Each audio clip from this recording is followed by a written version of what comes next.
Okay, my friend Rob's Homemade Life, cooked some eggs in the microwave. He cooked one egg for 40 seconds.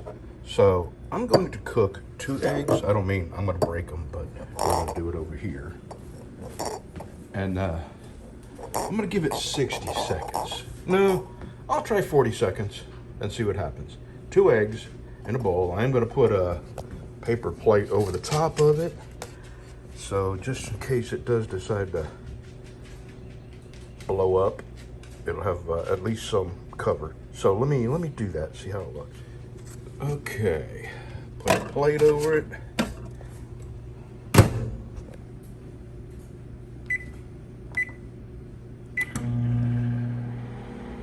The 40 seconds wasn't enough for 2 eggs. I put 20 more seconds on it. Okay. I'm gonna throw a little cheese on that, a little bit of salsa. Okay, this salsa is a really hot salsa. Not really hot, but I'm gonna mix this up a little bit. Chop it up. All right, now we're gonna give it a little taste test here.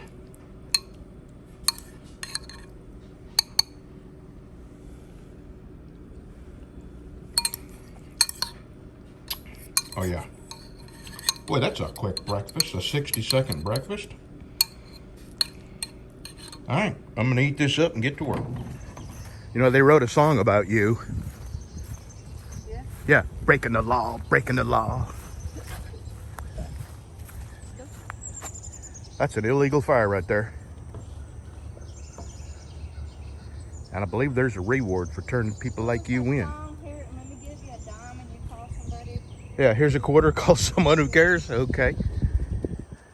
Yeah, that's my song. That's daggum old Billy Ray Cypress right there. That's the last of that tree we cut up yesterday.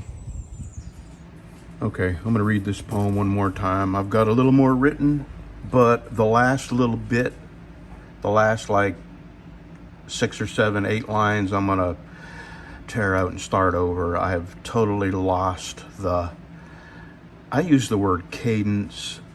Maybe it's rhythm or timing, but sometimes I just gotta put a poem away until it like comes back to me. I don't know. And I'm just a guy in a knife shop writing poems, so I'm no expert. I just like to make things rhyme in story form. So here we go. I'm gonna do it again. In days of old, they told a tale of a snarling gray-haired beast. It roamed the forests, hill and dale, and that's where it would feast. When winter reared its frigid head, it would wander into town. Looking for food, once leaves were shed, it left no stone face down. Townsfolk locked inside their homes, while the gray beast ate and fattened. Children not allowed to roam, and shutters tightly battened. For many decades this went on, till they'd finally had enough. They decided they wanted the gray beast dead, but the who and when was tough. A stranger came through town one day. He was young and rugged and handsome. Kill the beast, the townsfolk would say, and for this we'll pay a ransom. A farmhouse and coins of gold. The fairest blonde-haired maiden. We'll name the town after you, he was told, and your farm will be fully laden. He thought and he pondered and thought. The offer couldn't get any sweeter. The task with danger it was fraught, but the maiden he'd like to meet her. So alas he agreed to kill the beast, but first he'd need a few things. 5 days worth of food, or 4 at least, and a horse so fast it had wings. A rifle whose aim was straight and true, of a caliber sufficient. Much practice he would surely do, until he was proficient. And so the day came that he would embark on the trail of that which he hunted. The air was cold, the morning still dark, no goodbyes, and for that I I've scratched a whole bunch out, so let me reread that. The air was cold, the morning still dark, no goodbyes, and he felt affronted. I'll work on that some. At the edge of the forest, he found some fresh tracks. He dismounted and studied intently. From this moment on, he could not be lax. He would hurry, but ever so gently. Through day and night he followed the beast, closing distance with every footfall. In blinding snow he never once ceased to turn back, not tempted at all. Then on the fourth day he was certain he spied the quick flash of a gray furry tail. He knew on his instincts he'd have to rely. On this mission he would not fail. He dismissed his steed and continued on foot, and at times on belly or knees. He knew he was close, but the beast's own input made him suddenly take to the trees. Now here's where I get sketchy, and the idea is going to stay the same, but I'm probably going to rework the wording and the rhymes, but I'm going to read it to you the way I got it.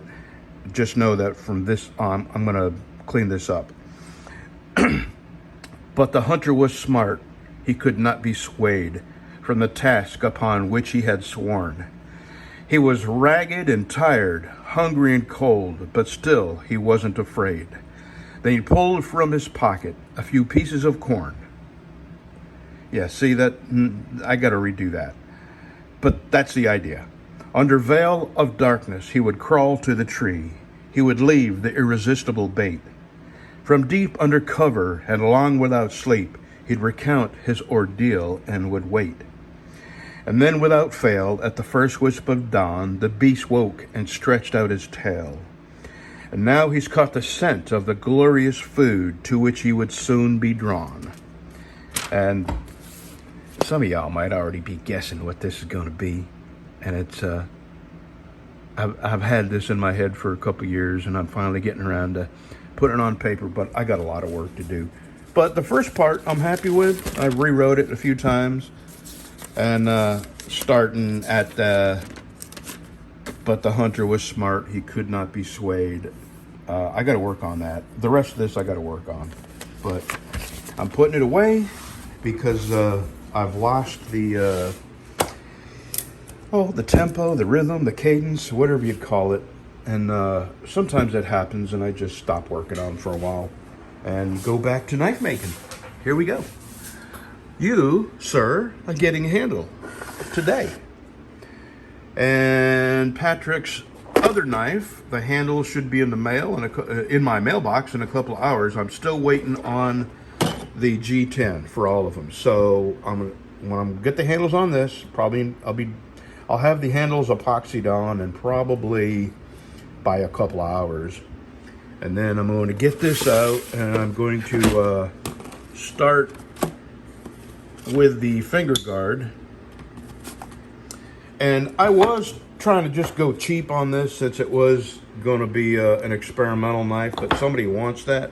So I'm going to find some nicer wood and put this back in my little treasure trove of wood that's good, but it's the wood I got here. I don't even know where to put it. So I'll find something nice to put on there.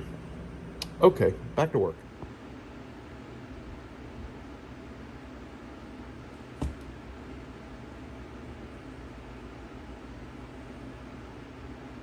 Don't you jump on me. Oh, I see what you're doing.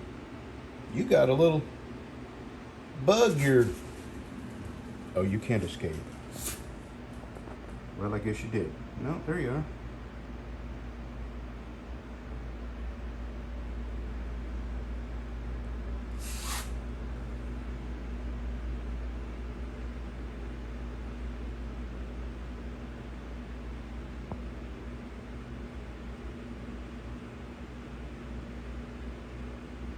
I gotta use that in about 2 seconds. Don't get comfortable.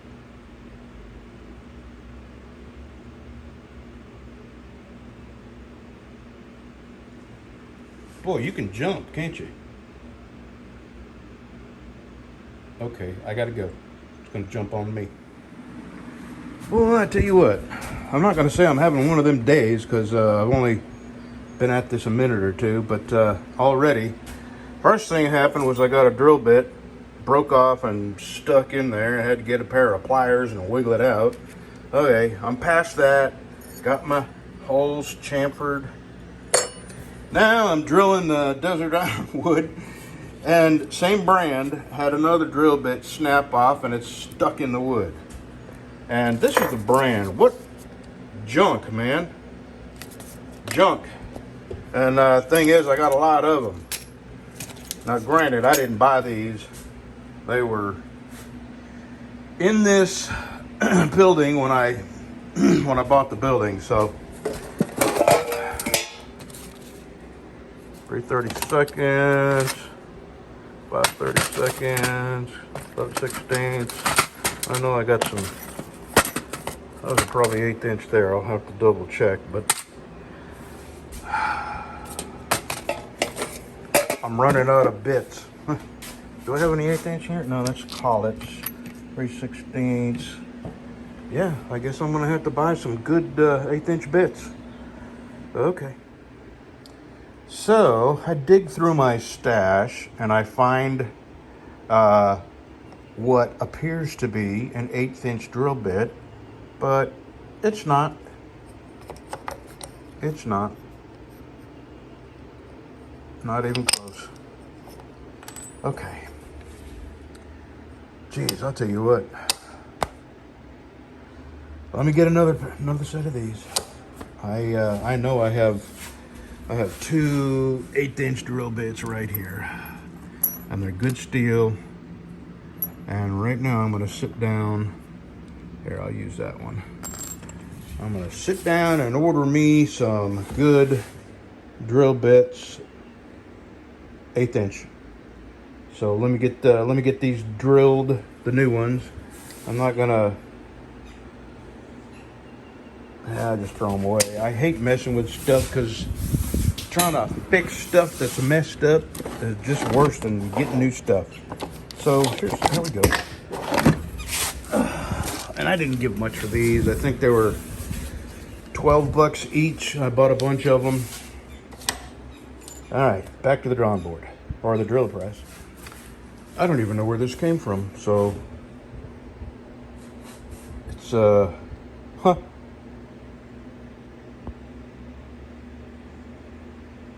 9/64.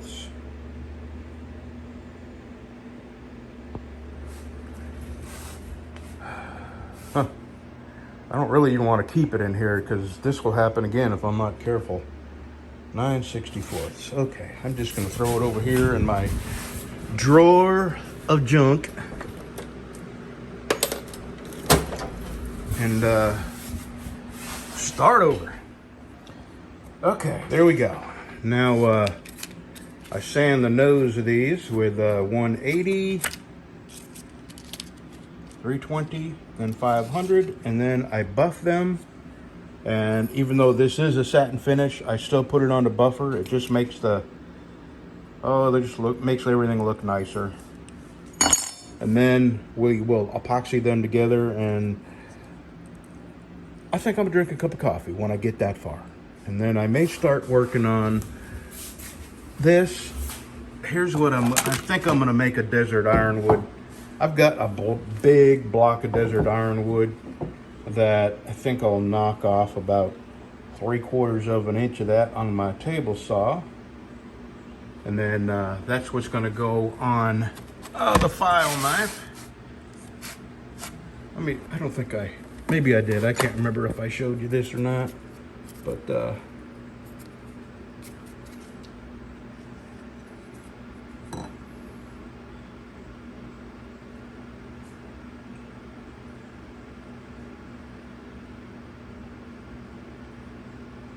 okay. I'll get back to work sanding that and then buffing the nose.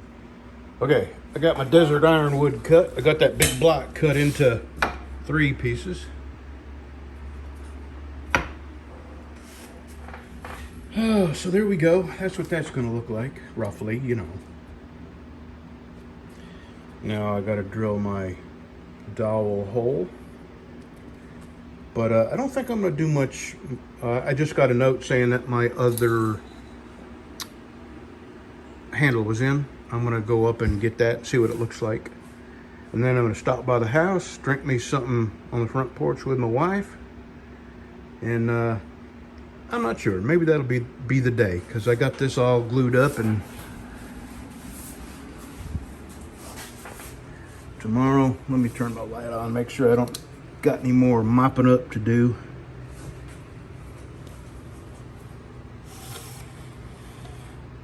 Okay, good enough. Yeah, tomorrow we'll be cleaning this up and shaping the handle. And I'm not sure. I may go home and just call it a day. We'll see. I'll go get that handle and sit in the front porch for a little while and think about it.